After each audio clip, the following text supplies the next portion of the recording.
Hello to all of you, our viewers. Welcome to this edition of the News in English on Rwanda Television with me, Sarah Shanhore. We'll begin with the headlines. The Africa Water and Sanitation System Leadership Symposium 2026 is set to officially begin here in Kigali.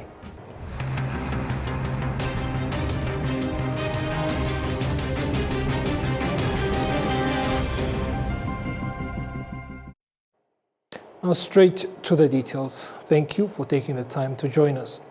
The Ministry of Environment says Rwanda is continuing to strengthen its capacity to address climate change and provide early warnings to the population about effects of expected rainfall. This comes as the 74th session of the Greater Horn of Africa Climate Outlook Forum began in Kigali on Monday. In different parts of Rwanda, residents are continuing to prepare for activities including farming and construction, while also taking precautions to protect their activities from the expected rainfall. The meeting that has brought together weather experts and partners to assess weather patterns and strategies for addressing their impacts, particularly the El Niño weather phenomena, which is known to cause above average rainfall, is now underway. The director of the IGAD Climate Prediction and Applications Center says providing early weather forecasts must go hand in hand with measures to address the impacts that may result from climate variability. We have the forecasting now. There's no shortage of early warning, actually. And we have the time to act. So we have to act now.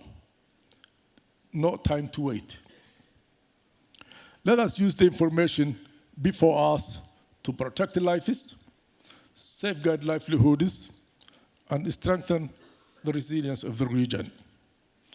I wish you fruitful deliberations and a successful GACOF 74. The Permanent Secretary at Rwanda's Ministry of Environment says Rwanda is continuing to implement measures to address the impacts of climate change. Our governments and all our people know how to do, know how to translate, and know how to act on. It's the challenge, I would say, of our times. Otherwise, it will almost be like you guys are screaming in the dark and not being listened to. So the challenging part is to find the right language. What are we supposed to do? The October-December 2026 weather forecast indicates that most parts of the Greater Horn of Africa are expected to receive above average rainfall. In the area where Rwanda is located, weather experts say rainfall is expected to be above normal, with probabilities ranging between 55% and 85%. Now, as we noted in the headlines, on Tuesday, the Africa Water and Sanitation Systems Leadership Symposium 2026 will officially open at the Kigali Convention Center, drawing together dignitaries and delegates with the theme of the event being Accelerating Water and Sanitation Transformation for Sustainable Impact. Among the dignitaries attending is the United Arab Emirates Assistant Minister of Foreign Affairs, Energy and Sustainability, His Excellency Abdallah Ahmed Balala, who spoke to RBA noting on the commendable progress Rwanda has been making towards building sustainable water and sanitation systems with the support of the UAE, and how the rest of the African continent can benefit from such initiatives.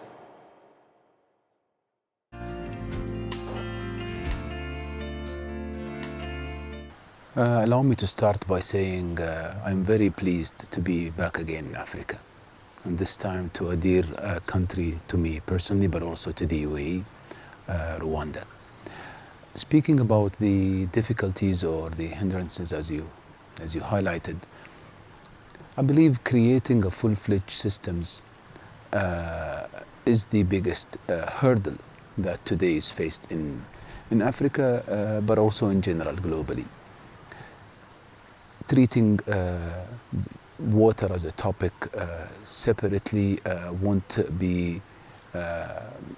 deliver the required ambitious objectives of countries.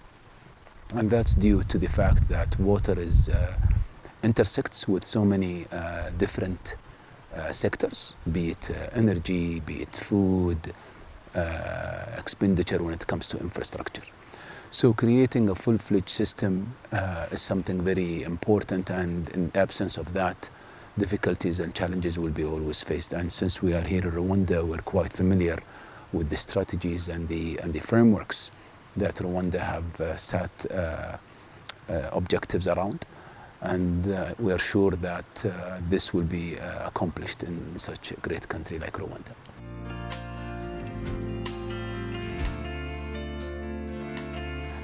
Rwanda and the UAE has a great bilateral relationship. One of the fruits of that great relationship is a project that we're working on together. It's a partnership between Rwanda and, of course, from our side, it's Abu Dhabi Fund for Development in Karingi area. So that's one of the projects where the UAE is committing to this project with Rwanda. It was announced, I believe, last year. But also our hand is always extended to our friends in Africa to collaborate and to partner in such important topics such as water. But that's when it comes to deploying projects and partnerships. One of the things also needs to be addressed in Africa in general is, as I said earlier, setting up a framework, setting up strategies with monitoring KPIs through all the way till these objectives are met, and then of course start from there to upgrade and achieve more ambitious targets. I have to say, the room for improvements is always a target. This is how we are operating in the UAE. Continuously we are applying, we're setting up our objectives and targets, achieve them, set more difficult and challenging one, utilizing latest technologies, but also deploying on the ground has been our areas of focus for the past period of time, I have to say.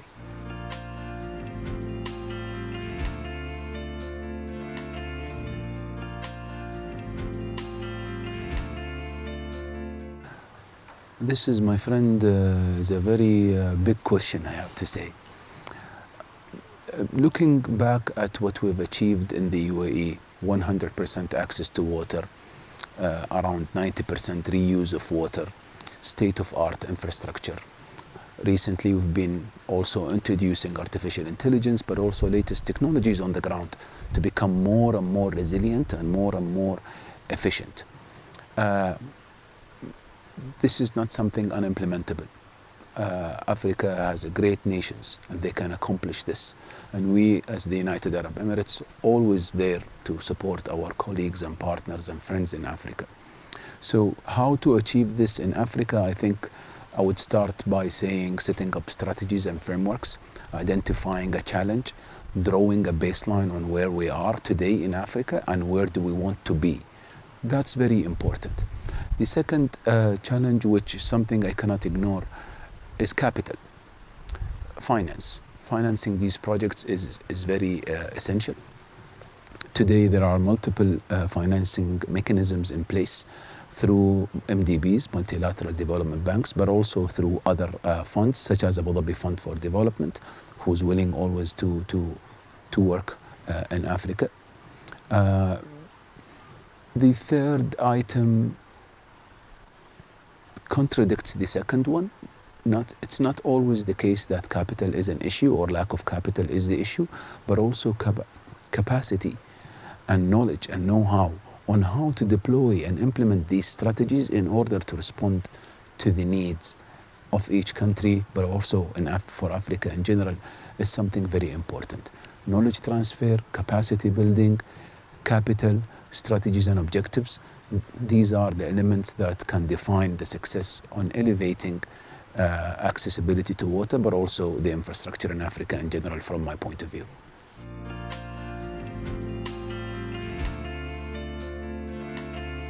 Climate change today is a fact.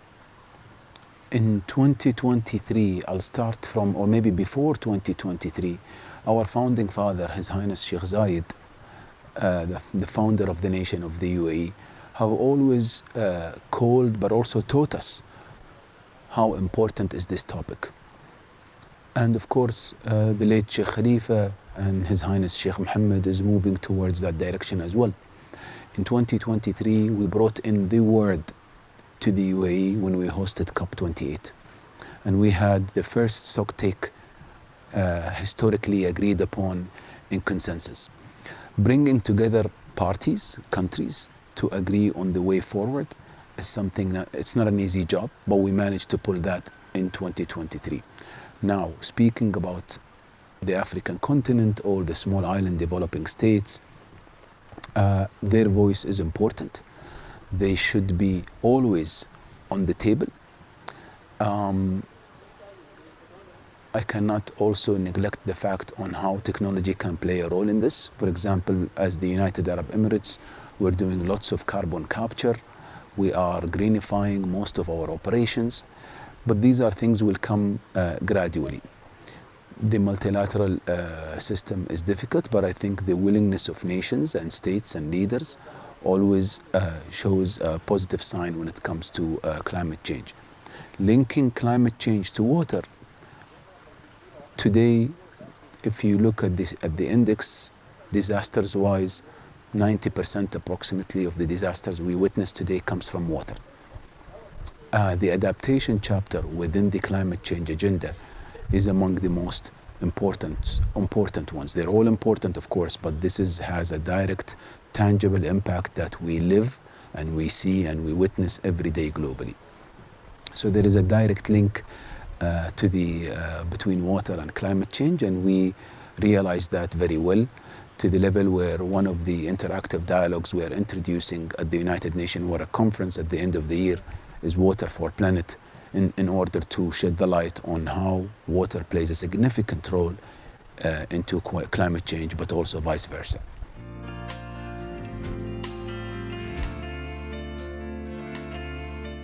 As I said earlier, we have a full-fledged interactive dialogue that's concerned, it's called Water for Planet, co-chaired by Japan and Egypt. Both has a great relationship in water, but also in climate change. Egypt hosted COP27. Japan has its water agenda, very advanced when it comes to water agenda.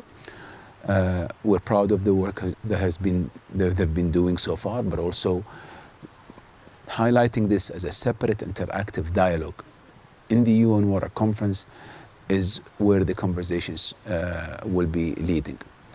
As you know, the UN Water Conference, as you rightly mentioned, will be hosted in Abu Dhabi from the 8th of December to the 10th of December. It's a 3 days conference, and it's a venue that will bring decision makers at a political level, but also civil societies, NGOs, member states representations, apart from, of course, the leaders. Everyone should be on the table in order to address these challenges. This is how we designed it, and this is how we deemed it successful.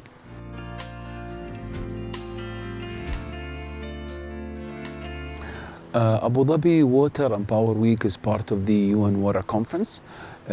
It's unique. What Abu Dhabi government has been doing in the water sector, but also in the power sector, is outstanding. Today, Abu Dhabi is unique, speaking about energy, for example, or power. It's unique when it comes to diversifying its energy mix. You have renewables, you have nuclear, but also you have the conventional energy when it comes to sources. Speaking about water, Abu Dhabi water agenda is very efficient. It's among the most efficient rates in water transmission, but also distribution globally. Abu Dhabi dedicated the first ever Abu Dhabi Water and Power Week to be focused on water, and it will be part of the United Nations Water Conference, where we will be showing solutions, innovative technologies, but also innovative solutions, the AI-enabled tools around the whole spectrum of the water sector. But also there will be announcements where we, and that's not only Abu Dhabi, but across the UAE, there will be announcements of projects, partnerships, because the UN Water Conference in Abu Dhabi at its heart focusing on implementation. Enough talking, we focus on the implementation.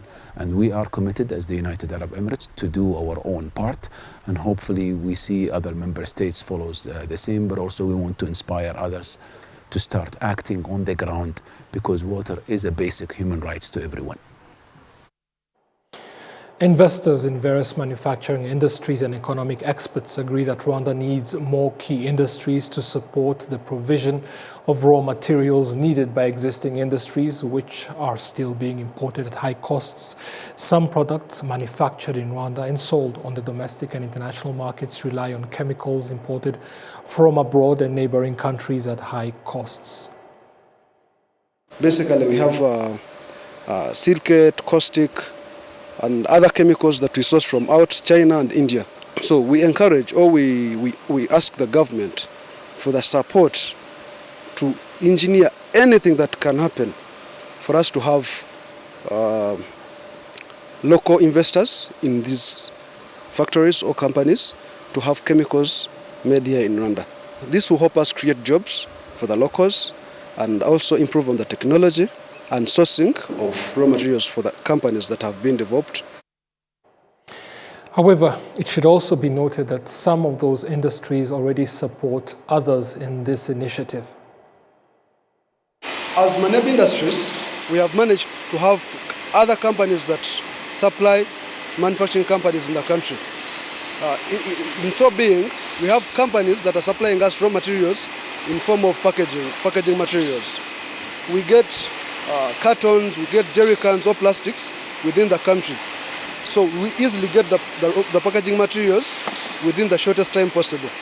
And that is helping us to maintain the quality of the product on the market and availability of the product on the market. The economic expert John Bosco Kalisa believes this would help reduce Rwanda's large trade deficit, which exceeded $700 million in the first quarter of this year of 2026. Our trade deficit has been growing, but in order for the country to grow, a number of inputs, intermediate inputs, need to be manufactured locally, especially those that are being used by industry. The critical one can be imported, but I can testify that sufficient inputs can be sourced locally within the country. And that is the aspiration of the government, aspiration of the private sector, that we need really to look inward than outward in terms of inputs. So I think that's when we can be able to continue creating jobs by deepening our industrialization agenda, by sourcing intermediate products from within other than importing them. Prime Minister Dr. Justin Nsengiyumva has confirmed that a private sector support fund is being established to provide loans at an interest rate of just 9%, with a particular focus on industries that increase domestic production. Economic experts estimate that if Rwanda's industries were able to produce basic inputs worth 10 to 30% of the goods currently imported, the country could save between $130 million and $400 million every quarter. Transparency International Rwanda says there is still a significant gap in citizens' participation in Rwanda's budget process, with the country scoring 26% in the latest open budget survey. It says more needs to be done to ensure citizens can participate not only in accessing budget information, but also in decisions on how public money is allocated, spent and audited. William Evans Mutabazi with more. For residents along the Zindro-Masizi Road, the challenge goes beyond knowing that a project was included in the budget. They say construction has yet to begin and they've not received enough information explaining the delay. We know that once a road is budgeted for, everything is done. But to our surprise, that is where everything ends. It's been quite some time now since they said they would work on this road, and that's all. I know that this road was to be constructed, and from then, nothing has changed. They never come back to tell us why. For these residents, knowing when the road will be built is only part of the issue. They also want access to information on what happens between the time a project is included in the budget and when it is implemented, and how citizens can raise concerns or support along the way. On my part, I feel like citizens must be involved and informed by leaders on the progress or even challenges of implementing a project. It's then that we can see how best we can support them or even contribute towards the implementation, depending on our ability. Rwanda's Open Budget Index score improved from 50 out of 100 in 2023 to 55% in 2025. Public participation also increased from 16 to 26%, but the survey found that Rwanda scored 0 for public participation during budget approval and 0 during budget audit. Transparency International Rwanda says the biggest gaps are particularly evident in the role of Parliament in creating opportunities for citizens to participate in the budget approval process. More particularly, if we look to the citizen participation in the oversight bodies, for example, inclusion of the community, the citizens or civil society in supreme audits, in Auditor General review, you'll find that this component is lacking. When you don't find any evidence, the researchers score with the 0. The same apply to the legislature in the consultation or summoning, when they summon the implementers, the executive, while assessing the findings of Auditor General. The evaluators or the researchers did not find anywhere where they consulted the citizens or non-state actors or media to inform their decisions, their intervention or their discussion with auditees. So, at the Ministry of Finance, Budget Management and Reporting Analyst Mbabazi Diana says better coordination and information sharing could help address these gaps.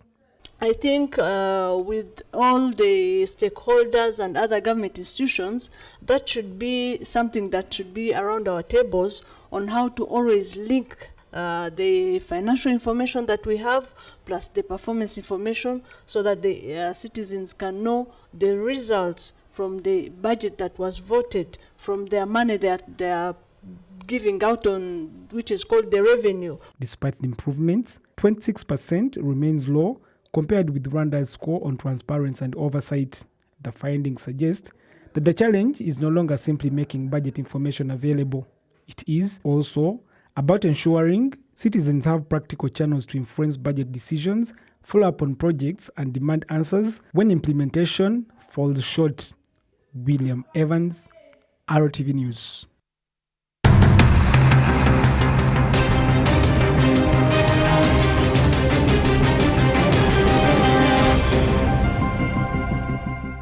I hope you stay with Rwanda Television as the programs continue.